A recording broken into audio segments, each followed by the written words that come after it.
आज का ये एपिसोड शुरू करने से पहले एक छोटी सी बात। क्या आप भी अपना पॉडकास्ट बनाने की सोच रहे हैं? तो एंकर ट्राई कीजिए। ये पॉडकास्ट बनाने का सबसे आसान तरीका है। नंबर 1, ये फ्री है। नंबर 2, इसमें कई सारे ऐसे टूल्स हैं जो आपको अपने फोन और कंप्यूटर पर रिकॉर्ड और एडिट करने की फैसिलिटी देते हैं।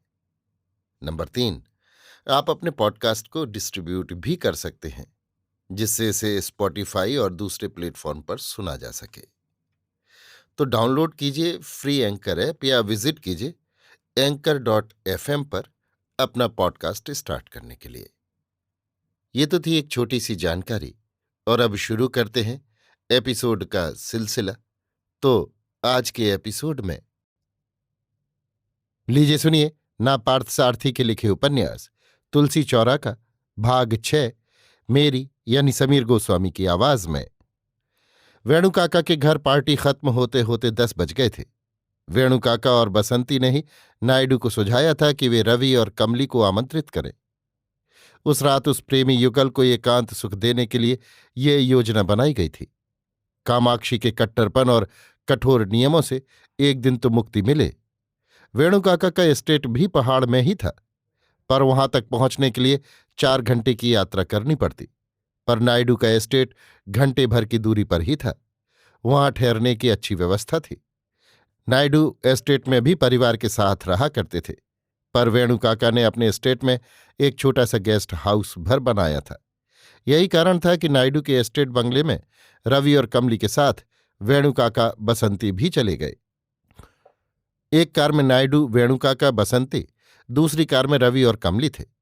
ठंडी हवा के झोंके में कमली जल्दी ही सो गई। रवि चूंकि दोपहर में खूब सो लिया था, इसलिए उसे नींद नहीं आई। कंधे से लगी कमली के देह की गंध उसे उत्तेजित करने लगी। उसे लगा सुंदर युवती के बालों की सुगंध और चमेली की सुगंध के बीच कोई रिश्ता भी हो सकता है। कुछ फूलों की सुगंध अलिखित कविताओं की तरह होती है। शब्दों के माध्यम से व्यक्त कविताओं की अर्थ सीमा निर्धारित होती है। अलिखित कविता असीमित होती है। श्रेष्ठ फूलों की सुगंध भी असीमित होती है। सुगंध और कवियों के बीच बहुत मधुर रिश्ता है। फूलों की ये सुगंध रवि को बहुत सालों पीछे ले गई। शंकर मंगलम में अलसुबह ये फूल खिलते, बाग में सुगंध फैलाते, और वो ठंडे पानी में मुंह हाथ धोकर ओसारे पर आकर बैठता। अमरकोश और शब्द मंजरी बाऊ के सामने बैठकर याद करता। सुबह 3:30 बजे से 5:30 बजे तक बाऊ के साथ संस्कृत शिक्षा, फिर सुबह बच्चों के साथ स्कूल में अंग्रेजी की विधिवत शिक्षा। उन दिनों गांव में बिजली कहाँ थी। बाऊजी उसे दिया भी जलाने नहीं देते। ओसारे पर बैठकर अपनी गुरु गंभीर आवाज में शुरू कर देते थे, रामः रामौ रामा, रामम रामौ रामान। राम के रूप को दोहराते वक्त वो सुबह वो सुगंध याद आने लगती। एक बार भी भूल कर देता तो बाऊ को लगता वो सो गया है। कान उमेठ देते। दोनों का सम्मिलित स्वर गूंजता और शंकर मंगलम में सुबह होती। निघंटू शब्द आदि समाप्त करने के बाद रघुवंश का अध्ययन याद आया। शंकर मंगलम में बिताया वो अनुशासन युक्त बाल्यकाल, कुछ कुछ स्वतंत्रता लिए हुए कॉलेज के दिन, फिर पेरिस की स्वच्छंद जिंदगी, कमली से प्यार, सब कुछ जैसे कितनी जल्दी में घट गए। और अब पहाड़ की ओर ये यात्रा। उसे लगता है उम्र चाहे जितनी हो जाए, पहाड़ की ओर चढ़ते हुए या तेजी से अपनी ओर आती समुद्र की लहरों को झेलते हुए आदमी बिल्कुल बच्चों की तरह हो जाता है। इन दोनों ही स्थानों पर आदमी की उम्र सहसा कम हो जाती है। बुढ़ापा जाने कहाँ गायब हो जाता है। थकान, हिचकिचाहट सब गुम होने लगते हैं। पहाड़ पर चढ़ते हुए ऊपर चढ़ते जाने का उत्साह हावी होने लगता है। कार जैसे ऊपर चढ़ती चली गई। हवा कानों के पास सनसनाती हुई निकलती रही। ठंडक बढ़ने लगी तो रवि ने खिड़की के दरवाजे बंद कर दिए। कमली फूलमाला की तरह उस पर टिककर सो रही थी। बाऊ के अनुशासन में बंधी बंधाई जिंदगी जीते हुए आधी नींद में ही उठकर श्लोक रटते हुए उसने तो कल्पना तक नहीं की थी कि वो कभी विदेश जाएगा या किसी विदेशी युवती से प्यार करेगा। पर जो कुछ भी घटा है वो सच है। प्रमाण है ये कमली, निःशब्द संगीत की तरह, आश्वस्त करने वाला ये सौंदर्य, आप्लावित करने वाला ये मधुर स्वभाव। चूंकि रात का वक्त था और रास्ते में कई हेयर पिन वाले मोड़ पड़ते थे, वे 11:30 के लगभग ही एस्टेट वाले बंगले तक पहुंच पाए। एस्टेट में ठंड बढ़ गई थी। वेणु काका और बसंती नायडू के बंगले में ही ठहर गए। बंगले की कुछ ऊंचाई पर गेस्ट हाउस था। ऊपर जाने के लिए घुमावदार सड़क थी। नायडू ने उन्हें बंगले तक छोड़ दिया, जैसे वे दोनों हनीमून मनाने आए कोई नवविवाहिता जोड़े हों। बेडरूम में हीटर लगा था। नायडू सब दिखा बुझाकर चले गए। थोड़ी ही देर में नौकर थर्मस में गर्म दूध और प्लेट में फल दे गया। कमली जग गई थी। रवि उनके पास बैठ गया था। धीमे से पूछा, कमली, लगता है दोपहर भर तुम सोई नहीं, क्या करती रही? तुम ऊपर तो थी नहीं, नीचे अम्मा से बातें करती रही थी क्या? कमली ने सारी बातें कह सुनाई। अम्मा का व्यवहार कैसा था? गुस्से में तो नहीं थी? कह नहीं सकती, गुस्से में तो नहीं लग रही थी। हाँ, सामान्य भी नहीं लग रही थी। तुम थोड़ा धैर्य रखो और उनका मन जीत लो। अम्मा की पीढ़ी की जितनी भी हिंदुस्तानी माँ है, उनका मन इतना ही जिद्दी होता है। वे इतनी जल्दी नहीं मानती। मुझे लगता है हमारे रिश्ते को लेकर माँ के मन में संदेह और भय भी है। बसंती ने बताया था कि मेरा बिना बाहों वाला ब्लाउज पहनना अम्मा को अच्छा नहीं लगा। मैंने तुरंत बदल डाला। तुम्हारे कपड़े पहनने ओढ़ने को लेकर अगर माँ नाराज होने लगी हैं तो मैं समझता हूं ये अच्छी शुरुआत है। यदि एक युवती के पहनने ओढ़ने बैठने उठने को लेकर उसके प्रेमी की माँ यदि चिंतित होने लगे तो समझ लो वो अपने को भावी सास मानने ही लगी है। कमली हंस पड़ी। रवि भी हंस दिया। कमली कामाक्षी के स्वर की मधुरता, लोक कलाओं में उसकी प्रवीणता की प्रशंसा करती रही। आपके यहाँ की स्त्रियां ललित कलाओं में कितनी पारंगत होती हैं, मुझे तो ईर्ष्या होने लगी है। यदि एक ही स्त्री अपने से उम्र में वरिष्ठ दूसरी स्त्री से ईर्ष्या करने लगे तो समझो बहू होने की संपूर्ण योग्यता उसमें है। रवि काफी उत्साहित लग रहा था। कमली वेणु काका के घर भोज में मिले कुछ लोगों के बारे में उनकी बातों की चर्चा करने लगी। एक बात कहूं कमली, जो पुरुष स्त्रियों के सामने संकोची होने का प्रदर्शन करते हैं उनसे अकेले में सतर्क रहना चाहिए। बहुत अधिक संकोची पुरुष और आवश्यकता पर थोड़ा सा भी संकोच न करने वाली स्त्री दोनों ही विश्वसनीय नहीं होते। भोज में जिनसे तुम मिली हो उनमें अधिकांश विघटित व्यक्तित्व वाले हैं। तुम्हारे जैसे यूरोपीय कृष्ण कांशन सेंस योग सेक्रेड बुक्स ऑफ ईस्ट को देखकर पूर्व के प्रति आकर्षित होते हैं। यहाँ के कुछ कुंठाग्रस्त लोग पश्चिम को देखकर आकर्षित होते हैं। इसलिए होता यह है कि जब तुम दोनों मिलते हो तो जिज्ञासाएं विपरीत दिशा की ओर प्रवृत्त होती हैं। तुम नायडू से विशिष्ट अद्वैत के बारे में पूछती हो और नायडू तुमसे मॉलिन रोज फ्लोर शो के विषय में जानना चाहते हैं। आप ठीक कह रहे हैं, पर नायडू या उसके जैसे लोग ही तो भारतीयों के प्रतिनिधि नहीं है। इसी भारत में ही तो शास्त्रों महाकाव्यों के अध्येता तुम्हारे पिता और ललित कलाओं की ज्ञाता तुम्हारी माँ भी है ना। तो मेरे माता पिता की जरूरत से ज्यादा प्रशंसा करने लगी हो कमली। वे लोग इस योग्य हैं ही। मैंने तो ऐसा कुछ भी नहीं कहा जो उनमें नहीं है। रवि को यह जानकर अच्छा लगा कि कमली शंकर मंगलम से या उसके माता पिता से ऊबी नहीं। फ्रेंच युवतियों का स्वाभाविक आकर्षण, अनुशासन, तहजीब, निश्चल स्वभाव और समझदारी और एक तरह की खास स्मार्टनेस सब कुछ है कमली में। इन्हीं बातों की वजह से तो वो कमली के प्रति आकर्षित हुआ था। अब उसकी बातों से उसका अंदाजा सही साबित हो रहा था। देर तक वे बातें करते रहे, फिर सो गए। पहाड़ी क्षेत्र होने की वजह से सुबह 9 बजे के पहले कोई नहीं उठा। सुबह कोहरे में लिपटी थी और ठंडक भी बढ़ गई थी। रवि और कमली 10 बजे ही उठे। कॉफी पीकर वे चलने लगे तो नायडू ने रोक लिया। वाह, पहाड़ आए हैं तो क्या बगैर देखे लौट जाएंगे? पास ही में एक झरना है, आराम से नहाया जा सकता है। फिर 10 मील दूर एलिफेंट वैली है, वहां हाथी झुंड के झुंड आते हैं, दूरबीन से देखा जा सकता है। सब देख दाख कर दोपहर तक लौट जाना। वेणु काका और बसंती ने भी इनका समर्थन किया। कमली की इच्छा भी झरने में स्नान करने और हाथियों के झुंड देखने की थी। दोपहर 11 के आसपास गुनगुनाती धूप फैली। धूप निकलने के बाद ही वे झरने तक गए। नायडू रास्ते में इलायची, चाय, कॉफी के बागान दिखाते हुए ले गए। झरने में दूध या साफ पानी छल छल कर रहा था। कमली ने बसंती से जानना चाहा कि क्या इतनी तेजी से गिरते पानी में सिर दर्द नहीं हो जाएगा। बसंती ने उसे बताया कि नारियल का तेल लगाकर नहाना होगा। पर तेल कैसे छूटेगा, चेहरे पर नहीं फैलेगा? कमली ने पूछा। ना, शैम्पू से भी इतना साफ नहीं होता जितना इसमें होता है। तुम भी तेल लगा लो। कमली ने मना नहीं किया। तेल लगाए बिना वहां चली गई तो गले और कनपटी पर खून जम जाएगा। बसंती ने समझाया। पहले वेणु काका, रवि और नायडू नहाकर निकले। कमली और बसंती का तो निकलने का मन ही नहीं हो रहा था। देर हो गई तो रवि और काका ने आवाज लगाई। बसंती ने ठीक कहा था। बाल एकदम रेशम की तरह हो गए थे। कमली को आश्चर्य हुआ। नायडू के सिर पर तेल का नाम निशान नहीं था। उनका गंजा सिर चमचमा रहा था। काका ने छेड़ा, क्यों नायडू, लगता है सिर में कुछ नहीं रहा, एकदम खाली हो गया। वाक्य ठीक नहीं बना काकू, कुछ और मतलब निकलता है इसका, रवि ने कहा। देखिए मजाक छोड़िए, बाल झड़ना अनुभव के पकने का लक्षण है। गंजापन तो आपके भी बालों में है। आप भी जल्दी ही हमारी बिरादरी में शामिल हो जाएंगे। हाँ नायडू, अच्छा हुआ हमारे देश में बस एक यही दल तो नहीं बना है, पर लगता है जल्दी ही एक दल ऐसा भी बन जाएगा। तो इसमें गलत क्या है? गलत तो कुछ भी नहीं है। जितनी जनसंख्या है, अगर सभी एक दल बना डालें तो वोट डालने के लिए कौन बचेगा?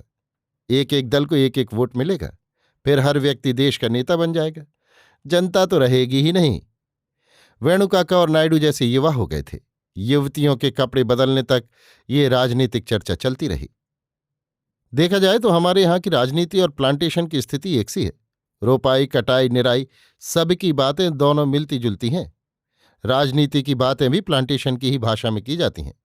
युवा आगे निकल आए तो कहते हैं, दो पत्ते भी नहीं फूटे, चला आया राजनीति में।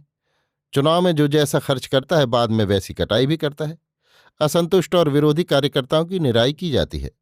अरे रे, आप तो इस पर पूरी थीसिस लिख डालेंगे लगता है। रवि हंस पड़ा। अरे यही नहीं, आगे भी सुन लीजिए।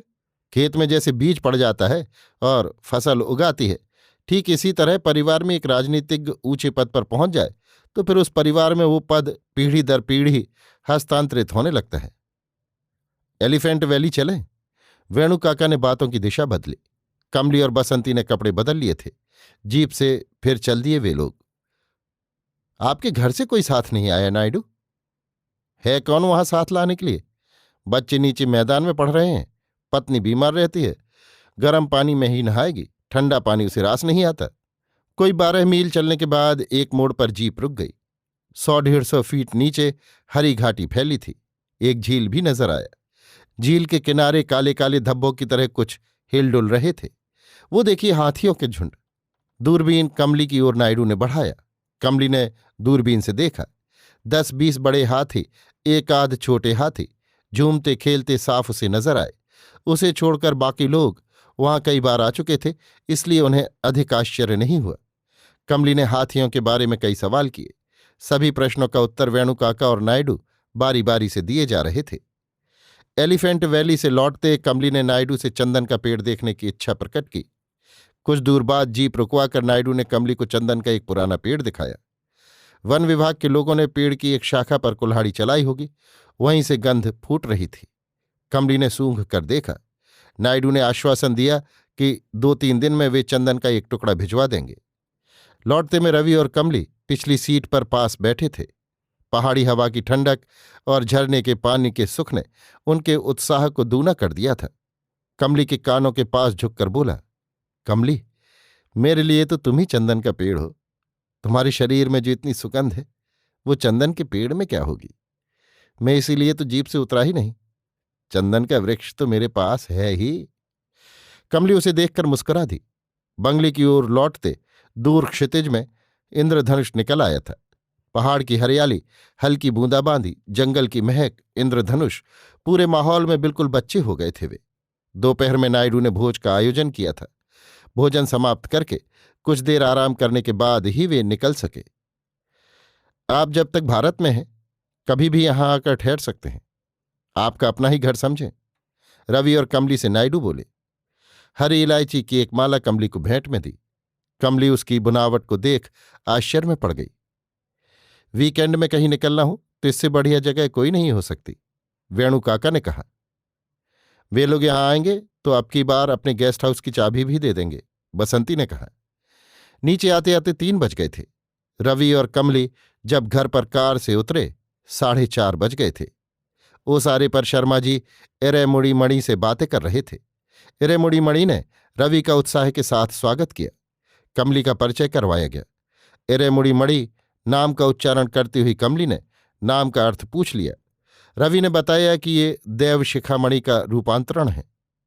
मरे भले अड़िगल परिधि मात्र कैलेंडर जैसे ही ये भी नाम है ना?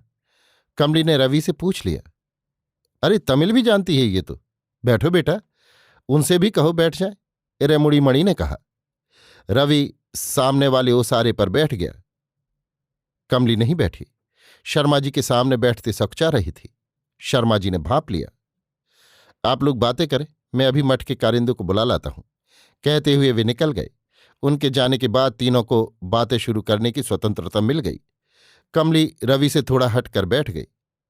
तमिल ही नहीं, हमारे रीति रिवाज भी आपने इन्हें सिखाया है। इस बात की बहुत खुशी है मुझे, इरेमुड़ी मणि ने कहा। उनकी गुरु गंभीर आवाज, मंचीय भाषण का सा सधा हुआ बातचीत का लहजा, कमली उनके विषय में जानने को उत्सुक हो गई। रवि ने उसे सविस्तार समझाया। उसकी बातों को इरेमुड़ी मणि ने विनम्रता से नकारा। बेटे का मेरे प्रति प्यार ही है कि मेरी बहुत तारीफ करने लगा है। मैं तो एक साधारण सा व्यापारी हूं, बस नेशनल मूवमेंट से जुड़ा हूं। आप अपने मूवमेंट के बारे में कुछ बताएंगे? बहुत दिनों से तांबे का कोई बर्तन कोने में पड़ा रहे तो उसकी चमक बिल्कुल गायब हो जाती है। इसी तरह इस देश के ज्ञान और विवेक पर जाति और धर्म प्रथाओं, रीति रिवाजों की और अंधविश्वासों की परत चढ़ गई है। उन अंधविश्वासों को दूर करना हमारा आधारभूत सिद्धांत है, ताकि उसका असली रूप निखर कर सामने आए। ठीक उसी तरह जैसे तांबे के बर्तन को इमली से मांझ कर चमकाते हैं। ये आत्ममर्यादा का आंदोलन इसी कारण शुरू किया गया था। इन बाह्य आडंबरों और कर्मकांडों से असली ज्ञान और विवेक ही महत्वपूर्ण है। ये आत्ममर्यादा क्या है? किसी भी स्थिति में दूसरों से अपने को अपमानित न होने देना और दूसरों का अपमान न करना, यही आत्ममर्यादा का आंदोलन का मूलभूत सिद्धांत है। आपका स्पष्टीकरण बहुत सुंदर है, कमली ने जी खोलकर प्रशंसा की। अरे हां, बाबूजी किस लिए कारिंदे को बुलवाने गए हैं? रवि ने पूछा। इरेमुड़ी मणि ने रवि को बताया कि वे मठ की जमीन को किराए पर ले रहे हैं। कमली को ओसारे पर बैठे देखकर आसपास के मकानों से कुछ चेहरे झांकने लगे। रवि और इरेमुड़ी मणि ने इसे ध्यान से देखा। गांव के लोग अपने घर से ज्यादा दूसरों के घरों के मामले में रुचि लेते हैं। यही नहीं चाचा, इस वक्त गांव का सारा ध्यान मुझ पर और कमली पर है। हमारी ही बातें घर घर होने लगी होंगी। हाँ हाँ होंगी तो इससे क्या, तुम घबरा मत जाना बेटे। शर्मा जी कारिंदे के साथ लौट आए। रवि और कमली ऊपर चले गए। स्टाम्प पेपर ले आया हूं, जो लिखवाना है लिख ले। दुकान मेरा दामाद चलाएगा, पर करारनामा मेरे नाम हो जाए तो ठीक है। 2 महीने का किराया पेशगी देना होगा। जमीन पर कुछ भी बनवाना हो तो वो भी आपके ही जिम्मे होगा। ठीक है, मंजूर है, पेशगी लाया हूं। शर्मा जी को उत्तर देकर इरेमुड़ी मणि रुपए गिनने लगे। सीढ़ियों पर किसी के चढ़ने की आवाज आई। दोनों ने सिर उठाकर देखा। कपड़ों के व्यापारी अहमद अली सीढ़ियां चढ़कर भीतर आ गए थे और हाथ जोड़कर खड़े हो गए। क्या बात है? अहमद अली से शर्मा जी ने पूछा। अहमद अली हंसते हुए बोले, आपकी कृपा चाहिए, लीजिए। एक पत्र शर्मा जी की ओर बढ़ाते हुए, सीमा वैयर ने आपके लिए भिजवाया है। शर्मा जी ने पत्र खोलकर पढ़ा। उनके चेहरे पर किसी तरह के भाव नहीं उभरे। सीमा वैयर से कहिए पत्र मैंने पढ़ लिया है, मैं आपको बाद में कहला भेजूंगा। पैसों की कोई चिंता मत करें, आप जो भी निर्णय लें मैं स्वीकार कर लूंगा। कहा ना मैं कहला भेजूंगा। तो चलूं, आप जरूर कहला भेजिएगा। आज ही कुछ तय कर ले। हाँ, कहला दूंगा। अहमद अली ने शर्मा जी से विदा ली, कारिंदे से और वहां बैठे इरेमुड़ी मणि से भी विदा लेकर उतर गए। शर्मा जी को लगा इरेमुड़ी मणि तुरंत पूछेंगे मियाँ किस लिए आए थे, पर उन्होंने नहीं पूछा। शर्मा जी को आश्चर्य सा हुआ। करारनामा तैयार करवाकर इरेमुड़ी मणि से पेशगी ले ली, फिर कारिंदे को देकर बोले, लो इसे मठ के खाते में जमा कर देना। उसे भिजवाकर फिर बोले, देव शिखामणि, इसे पढ़ लेना। पत्र उनकी ओर बढ़ा दिया। इरेमुड़ी मणि उनसे पत्र लेकर पढ़ने लगे। पत्र सीमा वैयर का था। मठ की जमीन अहमद अली मियाँ की नई दुकान को 20 साल की पट्टेदारी पर देने की सिफारिश की गई थी। ये भी लिखा था कि मियाँ अच्छी खासी रकम देने को तैयार हैं और मठ को अच्छी पेशगी भी दे सकते हैं। मठ को इससे कितना लाभ होगा, इसका ब्यौरेवार विवरण था। तो तुम क्यों चुप रह गए? तो फिर क्या आदमी बेईमानी करे? वचन मैंने तुम्हें दिया था। अगर कोई लालच दे तो क्या मैं वचन से मुकर जाऊं? मैंने तो मठ से सलाह भी ले ली थी। अब किसी का डर नहीं पड़ा है। देखा कैसे वक्त पर पहुंच गए। सीमा वैयर और अहमद अली मियाँ के बीच धड़ल्ले से लेन देन चलता है। कुछ भी चलता हो, इस जमीन पर परचून की दुकान खुलेगी तो लोगों का फायदा होगा। कपड़ों की दुकान को खास फायदा नहीं होगा। यूं भी बाजार में 10-20 दुकानें हैं कपड़ों की। इन सब में कई दुकानें इन्हीं मियाँ की हैं। फिर ये जमीन क्यों किराए पर लेना चाहते हैं? सिंगापुर से पैसा अनाप शनाप आ रहा है। गांव के आधे से ज्यादा मकान, खेत खलिहान खरीद डाले। अभी तक लालच नहीं गया। ऐसा नहीं लगता कि जानबूझकर मेरी प्रतिद्वंद्विता के लिए किया गया है? पता नहीं इन्हें सब कुछ पहले कैसे मालूम हो जाता है। मुझे तो अपने इस कारिंदे पर ही शक है। सीमा वैयर का खास आदमी है ये। हो सकता है किसी से पता लगा होगा, तभी तो सीमा वैयर ने मियाँ को सीधे यहां भिजवा दिया। यहां तो हम लोगों को एक एक पाई जोड़नी पड़ती है, और एक ये अहमद अली हैं, चारों ओर से पैसा ही पैसा। समझ में नहीं आता होगा इन्हें कि कैसे खर्च किया जाए। शान में किराया पर खर्च किए चले जा रहे हैं। पैसा केवल सुख या सुविधाएं दे सकता है, पर अनुशासन और ईमानदारी नहीं दे सकता। कितने लोग हैं जिनके पास अथाह पैसा है, पर अनुशासनहीनता और बेईमानी की वजह से चैन से सो भी नहीं पाते हैं। अच्छा है हम इनसे दूर ही रहें। ईमानदार होते हुए गरीब बने रहना ज्यादा अच्छा है। हमारे लिए तो यही काफी है। एरे मुड़ीमणि और शर्मा दोनों अच्छी तरह जानते थे कि सीमा वैयर और अहमद अली इस बात को यूं नहीं छोड़ेंगे। शर्मा एरे मुड़ीमणि से बोले, लालच, राजनीति, दांव पैंच, उठापटक, दूसरों को धोखा देकर पैसा कमाने की तमाम बुराइयां पहले शहरों तक ही सीमित थीं, अब हमारे गांव में भी आ गई हैं।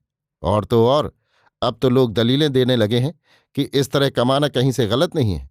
आज का नया दर्शन ही यह है कि अपनी गलतियों को प्रमाणित करते चले जाओ। विश्वेश्वर, तुम्हारे इस उपकार का आभार किस तरह प्रकट करूं, मैं समझ नहीं पा रहा। मुझसे भी अधिक किराया देने वाले तुम्हें मिले, पर तुमने मुझे ही ये जगह दिलवाई। ये आस्तिकों का मठ है, उनकी जमीन है। मैं नास्तिक हूं, ये जानने के बाद भी तुमने वचन को निभाया है। ऐसा क्या कर दिया है मैंने? जो सही था वही किया। नहीं यार, ये सचमुच बहुत महत्वपूर्ण कार्य था। इस अग्रहारम के तीनों मोहल्लों में मैं किसी की भी इज्जत नहीं करता, पर तुम्हें इज्जत दिए बिना भी नहीं रह पाता। अपने अजीज मित्र के मुंह से अपनी प्रशंसा सुनकर शर्मा भी सकचा गए। बोले, हम लोग परस्पर एक दूसरे की प्रशंसा करें, कुछ अच्छा नहीं लगता। झूठ कह रहा हूं क्या? यदि एक ऐसा सच जिसके कहने से सामने वाले का सिर चढ़ जाए, उसे भीतर ही रखना बेहतर और श्रेयस्कर है। देखो यार, जो सही और ईमानदार व्यक्ति होता है उसकी तारीफ तुरंत कर देनी चाहिए। ऐसे लोगों की तारीफ में कुछ कड़े शब्द भी प्रयोग किए जा सकते हैं ना। तभी ना ऐसे लोग पैदा होते जा रहे हैं जो प्रशंसा की अपेक्षा में अच्छे कार्य करते हैं या प्रशंसा का तामझाम जुटाते हैं। फूल में महक हो सकती है, पर उसे सूंघने वाले उस महक को समझ सकें जरूरी है। जरूरी नहीं कि वो फूल अपनी महक को जान सके। शास्त्रों में यश की खोज में भागने वाले व्यक्ति को शराब की खोज में भटकने वाले शराबी के समान बताया गया है। यशेच्छा भी एक तरह का व्यसन ही है। इरेमुडी मणि ने बात की दिशा बदल दी। बेटे के साथ जो फ्रेंच युवती आई है वो बहुत अच्छी लड़की लगती है। तमिल बढ़िया बोलती है। तुम यहां जब तक बैठे रहे तुम्हारे सामने बैठी ही नहीं। बहुत इज्जत देती है यार तुम्हें। यही नहीं, बहुत बुद्धिमान भी है, काफी कुछ पढ़ रखा है। एक फ्रेंच लड़की इतनी अच्छी तमिल बोले, ये सचमुच आश्चर्य की बात है। तुम्हें आपत्ति न हो तो हमारे वाचनालय में एक दिन एक गोष्ठी कर दें। बेटा बहुत भाग्यशाली है। सुंदर, बुद्धिमान और व्यवहार कुशल जीवन साथी मिलना बहुत भाग्य की बात है। ये तो अब तय करना है कि जीवन साथी बनेगी भी या नहीं। शर्मा जी हंसते हुए बोले, पर इरेमुडी मणि ने नहीं छोड़ा। उसी समय उन्हें झिड़क दिया, किसी के जीवन साथी के बारे में तो उसे तय करना है कि दूसरे ही तय करेंगे। पर व्यवहारिक जीवन में दूसरों के विचार भी तो महत्व रखते हैं। माँ बाप, घर, समाज, ये भी तो देखना पड़ता है। बच्चे खुश रहें बस काफी है। जाति, धर्म, कुल, गोत्र आदि की बातें कहीं उनकी खुशियों को मार न दें। देखते हैं। और कुछ? मैं चलता हूं, उन लोगों से कह देना फिर आऊंगा फुर्सत में। मलरकोडी वाले मामले में सीमा वैयर को जरा चेता देना, भूलना मत, इरेमुडी मणि ने कहा। अभी आप सुन रहे थे नापार्थ सारथी के लिखे उपन्यास तुलसी चौरा का भाग 6, मेरी यानी समीर गोस्वामी की आवाज में।